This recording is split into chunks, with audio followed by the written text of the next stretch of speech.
পুঁজি ও কাঁচামাল সংকট আর প্লাস্টিক পণ্যের দৌড়ে হারিয়ে যাচ্ছে কুষ্টিয়ার খোকসা উপজেলার বাঁশ ও বেতশিল্প।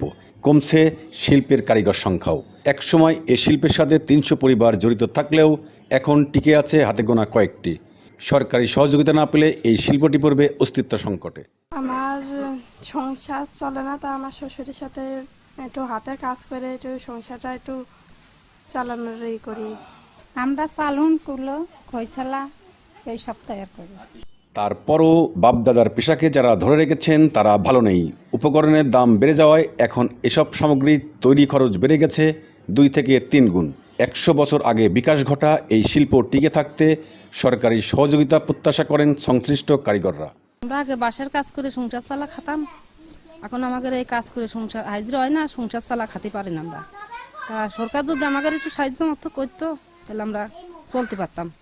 প্লাস্টিকের এসব জিনিস উঠে এখন আমাদের জিনিস কম চলে, বেশি চলে না। আমাদের বাসার কাম করে সংসার চলে না, এই জন্য আমরা ছেলেপেলে অন্য লাইনে দিছি। এই অঞ্চলের ঐতিহ্যবাহী এই শিল্পকে টিকিয়ে রাখতে সহজসত্ত্বে ঋণসহ সরকারি সহযোগিতার আশ্বাস উপজেলার প্রশাসনের। তাদের সাথে কথা বলে তাদের কোনো ঋণের ব্যবস্থা করলে যদি তাদের সুবিধা হয়, সেগুলোর ব্যবস্থা করলে যদি এই শিল্পটাকে ধরে রাখা যায় তাহলে আমরা সেটা করতে পারি। উপজেলা প্রশাসনের পক্ষ থেকে আমরা আমাদের যে সর্বোচ্চ সহযোগিতা সেটা প্রদান করব। আধুনিকতার ছোঁয়ায় হারিয়ে যেতে বসা এই শিল্পের সাথে জড়িতদের আর্থিক সংকট নিরসন করা গেলেই আবারও স্বরূপে ফিরবে বাংলা ও বাঙালি সংস্কৃতির সাথে জড়িত ঐতিহ্যবাহী এই শিল্প।